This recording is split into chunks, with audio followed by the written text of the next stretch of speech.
teman-teman Foodcast for Foodcast, Billing for the Future Now. Kembali lagi di Foodcast barengan saya Cynthia.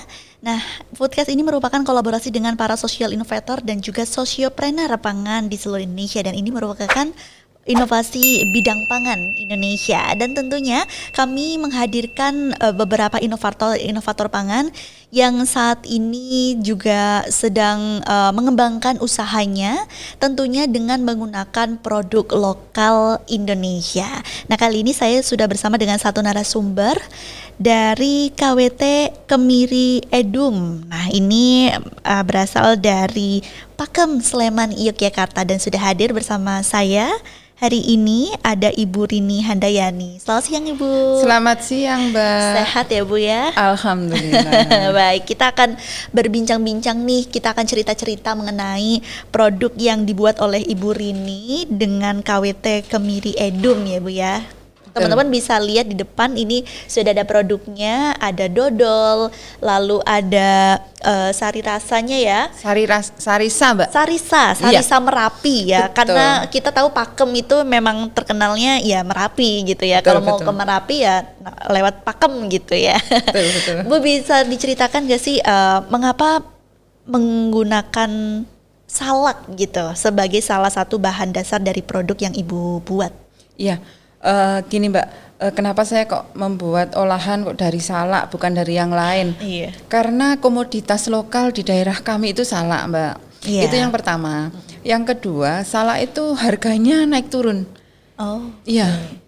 Saya mulai usaha manisan salak, dodol salak ini dari tahun 2016. Di saat harga salak itu turun drastis. Harga salak waktu itu hanya Rp800 per kilo.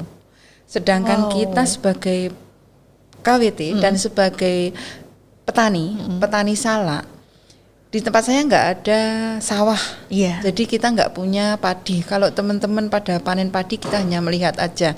Di tempat saya nggak ada. Nah, pada saat itu beras 1 kilo harganya minimal 8.000. Nah, sedangkan kalau saya mau beli beras 1 kilo, otomatis saya harus menjual salak 1 gendongan kan, 10 kilo. Nah, dari situ kami belajar untuk bagaimana saya berinovasi untuk salak itu biar harganya terangkat. Gitu. Berarti memang sangat murah sekali itu tahun 2016 ya. Hanya Rp800 per kilonya. Iya.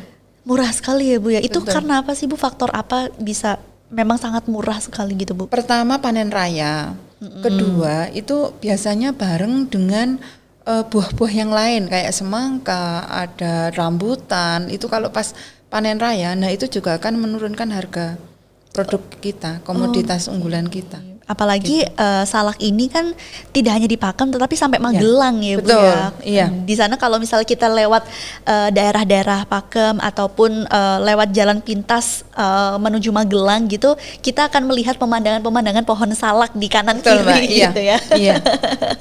Nah, ini kan membuat dodol akhirnya, lalu ada membuat sarisa seperti itu. Ini membutuhkan berapa lama sih, Bu, untuk membuat inovasi ini?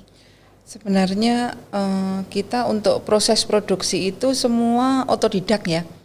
Otodidak, kami tidak istilahnya belajar khusus ke ahlinya gitu, tidak. Tetapi karena ini kita olah dengan cara yang sangat mudah. Mungkin teman-teman UKM yang lain bisa untuk mengolah manisan atau dodol dengan komoditas yang lain. Maksudnya misalkan di tempat saya kok adanya pepaya, bisa nggak diolah menjadi manisan kayak gitu, bisa. Nah, sebenarnya kalau dibilang sebentar ya lama. Iya. Iya, karena kita juga waktu itu pertama di tahun 2016 saya mencoba, saya tester dulu. Saya tester ke teman-teman, bilang enak. Kemudian saya merambah lagi ke tester ke dinas-dinas terkait. Karena kami kelompok wanita tani, kami banyak memberikan tester itu dulu ke dinas pertanian. Terus, wah ini layak jual. Nah, akhirnya kami mencoba mengurus perizinan, mulai dari PIRT, kemudian setelah PIRT kami dapat sertifikat halal. Alhamdulillah tahun ini kami sudah mendapatkan sertifikat BPOM, Mbak. Wow, berarti Ya. nambah lagi sertifikatnya ya. Betul. Biar nantinya semakin berkembang gitu untuk Iya, produknya. betul. Nah, ini kan tadi otodidak gitu ya, Bu Iya. ya. Dan tidak membutuhkan waktu yang singkat juga gitu. Iya. Pasti ada trial errornya. Betul. Ini kurang apa, ini kurang apa. Betul. Nah, itu gimana Bu akhirnya bisa menemukan satu ramuan baik untuk dodol, terus untuk sarisa dan produk-produk lainnya? Mbak gini, kalau Sarisa itu brand saya, Mbak. Ya. Oke. Oh iya, Sarisa benar-benar. itu brand saya. Sebenarnya Sarisa itu olahannya ada manisan sala, ada sari sala, ada dodol sala. Oke. Seperti itu. Nah, sebenarnya gimana ya, Mbak ya? Untuk kayak dodol, kayak Sari buahnya ini ya. iya, kayak manisan itu nggak terlalu sulit sih untuk Oke. diproduksi gitu. Berarti tinggal bagaimana untuk menciptakan rasa yang pas gitu Iya ya. betul. Terus saya mendapatkan rasa sampai tes seperti ini itu dari konsumen. Jadi, oh Bu, kan kok agak manis ya gitu. Oh, Kebetulan produk kami adalah produk oleh-oleh khas Sleman. Jadi oleh-oleh itu harapan kami produk kami dibawa ke luar Ya, DIY. benar. Nah, terus survei saya di beberapa orang yang pelanggan saya yang orang luar Jogja itu tidak suka manis. Baik. Nah, akhirnya kami menemukan tes rasa seperti ini. Yang tidak terlalu manis dan Betul. tidak hambar juga ya Betul, kalau dirasa-rasa gitu Iya, ya. betul. Oke, ini kan menjadi salah satu oleh-oleh khas Sleman Iya. gitu kan. Karena di sana juga memang banyak komoditas untuk salak sendiri Iya. gitu ya. Kalau untuk produk-produk yang dijual untuk dari Sarisa sendiri apa saja, Bu? Saat ini ada 6 produk yang kami buat. Di tahun 2016 kami baru buat 1 produk. Kemudian cerita jadi Iya, ya, nggak cerita apa-apa. banyak ya. Dari manisan tahun 2016 kemudian kan manisan itu kami belah. Salaknya kami buka, kami belah. Kami belah jadi 2. Nah, potongannya ini dulu kami buang gitu saja. Oh. Ya, kok nggak ada manfaatnya gitu. Ternyata setelah salak itu harganya naik, sayang ya saya buang gitu maksudnya. Akhirnya saya coba buat dodol. Dodol itu juga trialnya agak lama sih, karena di sini orang sukanya dodol itu seperti ini loh kriterianya, seperti betul. itu. Iya. Tetapi alhamdulillah kami dengan dodol menurut kami mencoba dodol itu masih ada serat-serat salaknya, saya buat gitu. Jadi berbeda dengan punya teman-teman UKM yang lain. Kami mengutamakan karena ini dodolnya dodol salak, jadi rasanya itu ya salak gitu. Pas dikunyah tuh kayak ada salaknya Iya, gitu ada ya. kres-kres Nah, salaknya iya, itu gitu. benar. Iya, ini untuk dodol kami tahun 2019 di penghujung tahun itu mendapatkan rekor muri dunia, Mbak. Wow, itu Iya. dalam rangka apa itu, Bu? Menulis tulisan dengan dodol salak terpanjang. Kami mengalahkan dodol Mangga Indramayu. Wow, Iya. luar biasa. Ternyata dimenangkan oleh Bu Rini ya. Iya. Dodol salak. Itu berapa, Bu? Panjangnya berapa kalau yang dari Indramayu terus dalam versi Ibu? Iya, dari Indramayu itu 120 meter. Kami bisa mencapai 159 meter. Wow, Iya. ditambah 30 meter lagi ya, Iya, 30 dengan habis salak itu 1 ton 500 kilo. Itu bisa diceritakan gimana prosesnya sampai benar-benar menjadi panjang gitu, dan itu dalam rangka apa, Bu? Waktu mungkin ada kegiatan di Sleman atau seperti Iya. apa? Saya membuat dodol 1,5 ton itu dalam waktu 5 hari. Kan untuk membuat dodol kami sudah memakai mesin, jadi tidak manual, lebih cepat. Kemudian kami untuk membuat rekor muri itu kami kerjasama dengan Jogja Bay. Waktu itu ada ulang tahun Jogja Bay, karena kami sebagai KWT. KWT itu pasti orang dalam tanda kutip berpikirnya wah SDM-nya rendah gitu kan. Iya, omong ibu-ibu petani gitu kan. Pasti orang mikirnya wah ini enggak mungkin lah, SDM-nya pasti jauh di bawah rata-rata gitu. Tetapi kami pengen membuktikan bahwa KWT itu enggak hanya nanem, tetapi KWT itu juga mengolah, juga bisa memasarkan gitu. Kami bekerja sama dengan EO, kami bekerja sama dengan Jogja Bay, yang akhirnya terbentuklah kesepakatan untuk membuat rekor muri itu.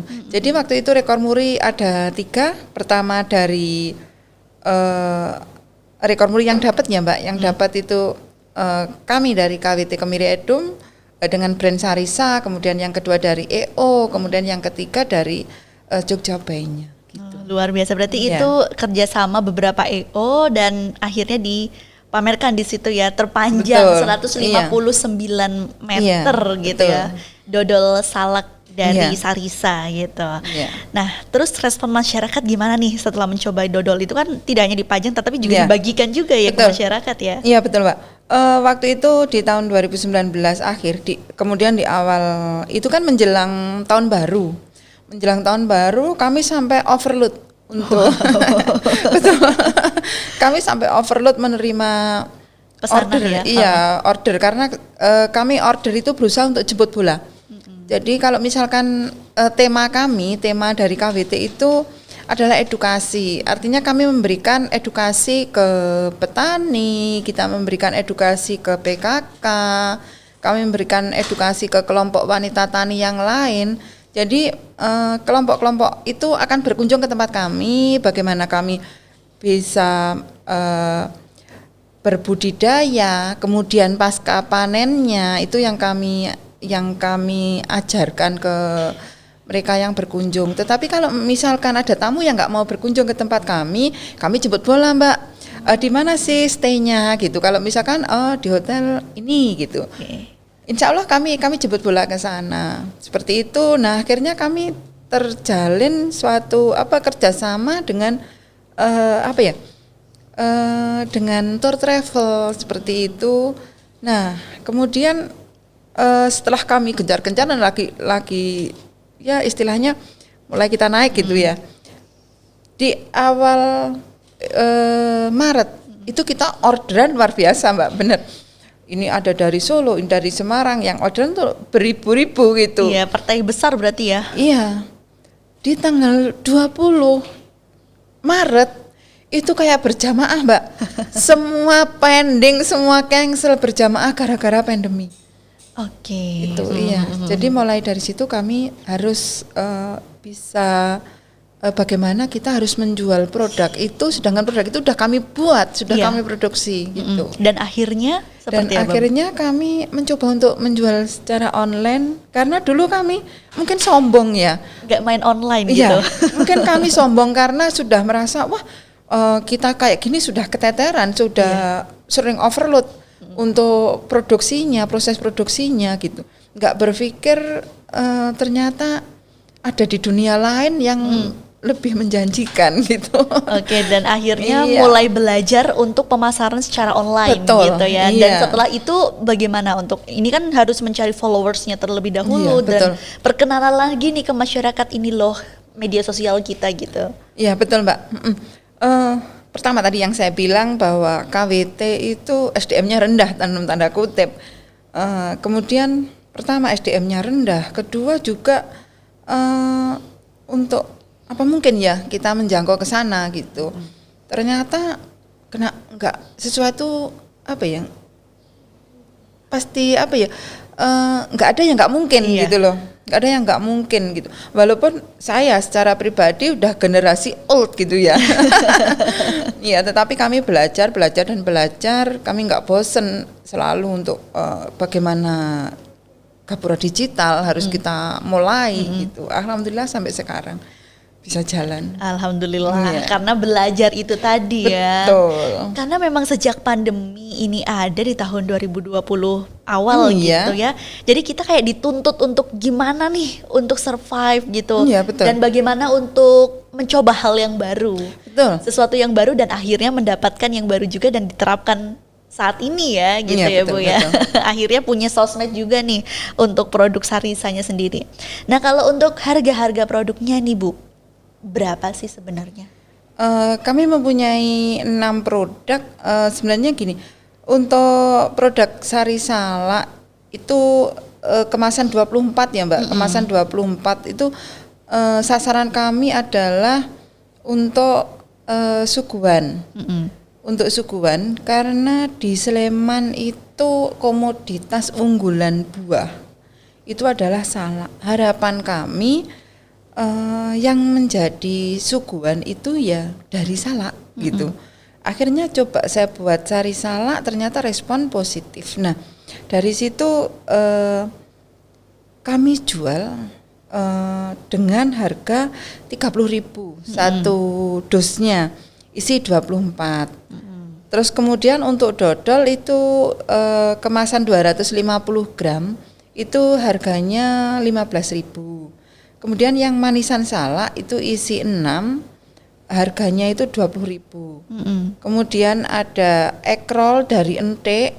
Maaf hari ini kami enggak bawa karena kami buru-buru. Iya. Itu harganya 25.000. Terus kemudian untuk teh bunga telang kami jual 25.000. Itu untuk konsumen, Mbak.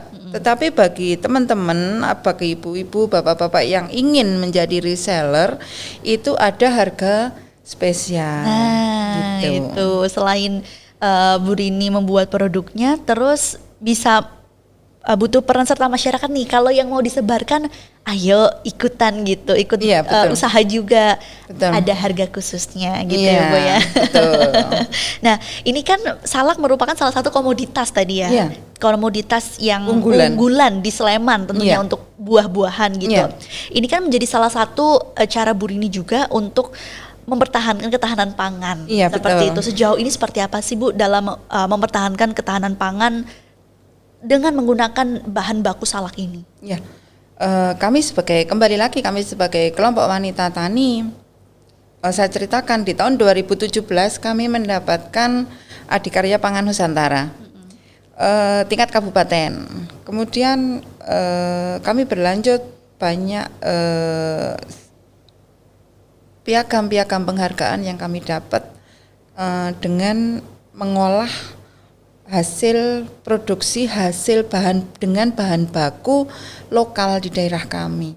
Itu jadi harapan kami itu gini Mbak, dari petani oleh petani dan juga untuk petani lagi itu dikembalikan seperti itu.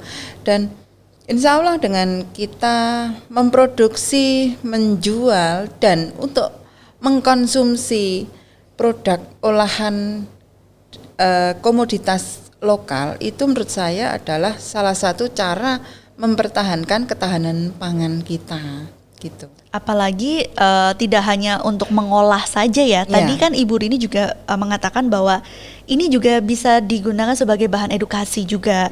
Jemput bola ataupun yang mau datang ke rumah juga sangat ya nggak apa-apa gitu, welcome aja gitu, datanglah ke rumah untuk belajar juga gitu ya Bu. Sejauh ini kalau untuk sisi edukasinya, ini kan jemput bolanya tadi ke misalnya ada satu acara gitu di hotel datang gitu. Biasanya gathering gitu Mbak. Oh gitu. Ya kalau ada gathering.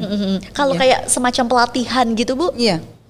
Iya kami menerima pelatihan.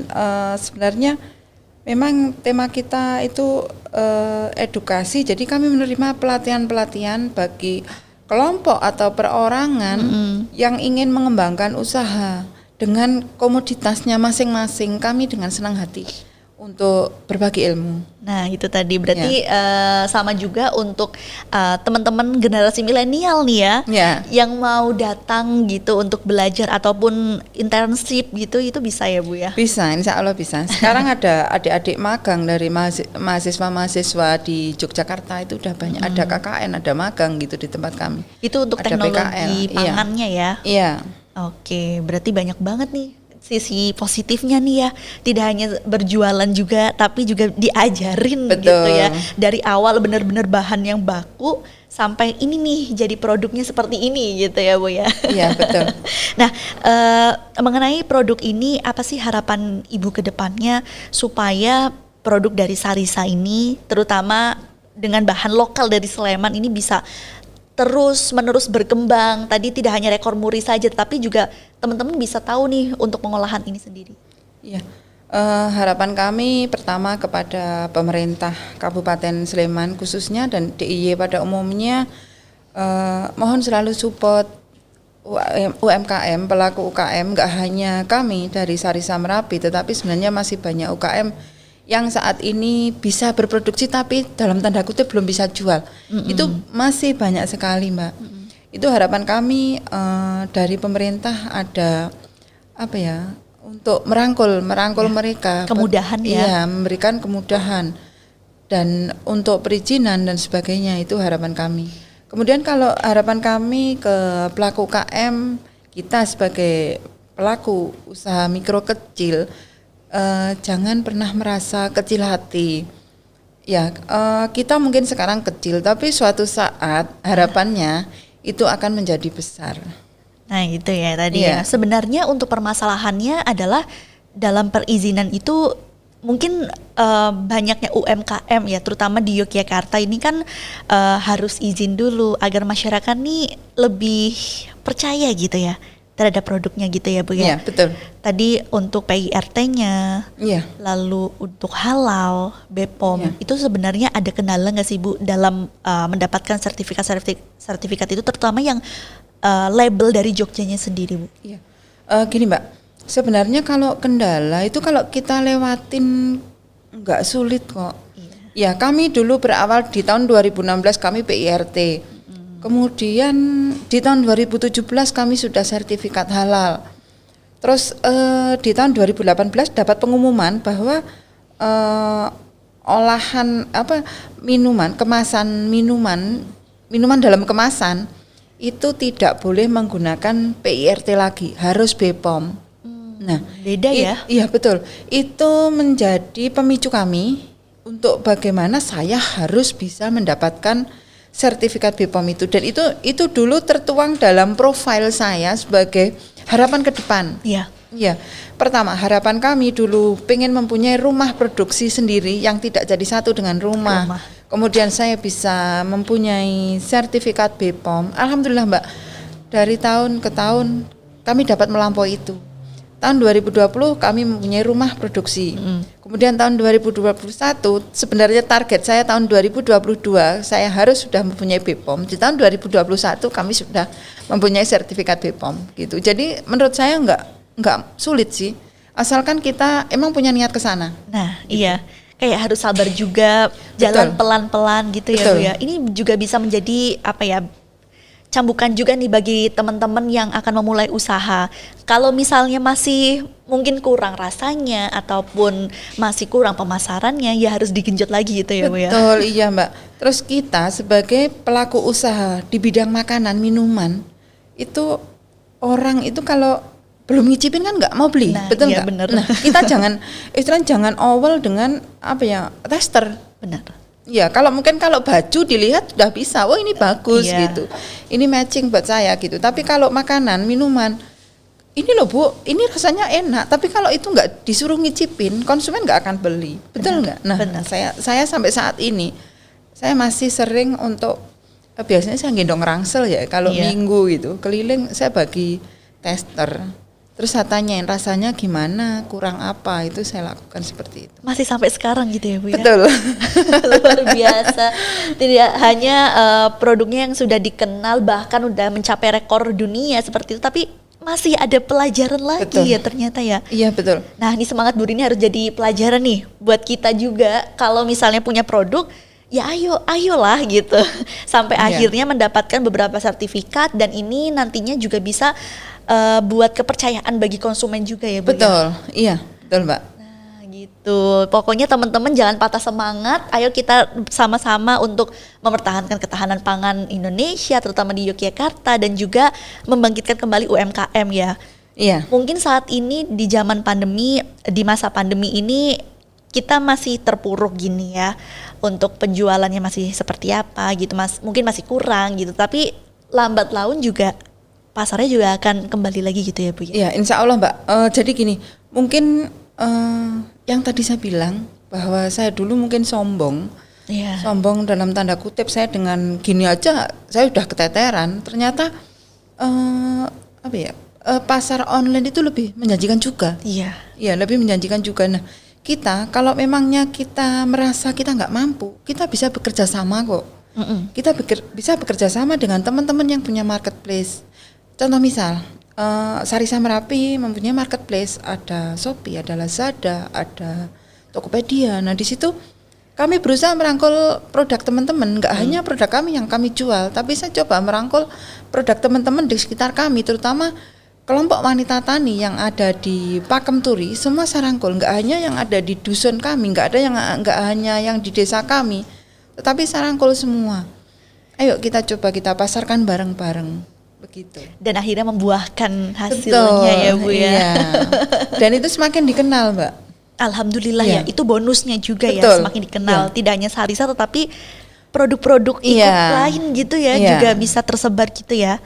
Wow, luar biasa. Nah, kalau teman-teman nih mau tahu terkait dengan olahan-olahan dari Sarisa, ini di Instagram juga ada ya Bu ya, di olahan salak Sarisa Merapi .id, jangan lupa .id itu ya, olahan salak Sarisa Merapi.id, atau di Facebooknya ini ada di Sarisa Merapi. Dan tadi Bu Rini juga sudah bilang bahwa di marketplace itu sudah ada.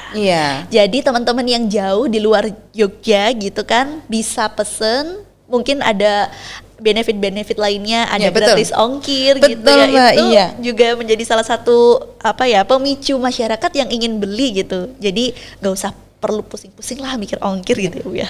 Oh ya Mbak, untuk saat ini dari tahun 2020 kemarin kami mengikuti program gratis ongkir dari Dinas Koperasi UMKM DIY. Oh gitu. Iya, itu kami jarak sekitar 30 km, minimal pembelian 50.000. Itu sudah mendapatkan gratis ongkir sampai di depan rumah.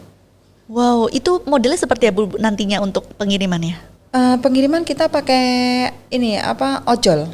Oh bisa ya? Iya. Wow, tuh udah kerja sama, kurang apa lagi coba? 30 kilometer. 30 kilometer berarti dari sini udah sampai Magelang juga bisa. Sampai mana lagi ya? Mungkin Klaten gitu? Iya, kalau Klaten deket-deket Jogja masih bisa. Klaten Prambanan gitu masih bisa ya? Masih bisa. Wah, apalagi, tunggu apa lagi tuh, pokoknya udah dari dinas udah dikasihkan kemudahan gratis ongkir 30 km, bisa langsung pesen, langsung depan rumah persis. Taruh depan pintu gitu ya. Betul. Dan untuk pembayaran mudah sekali Mbak, sekarang pakai cashless kayak gitu ya, udah dimudahkan sekali.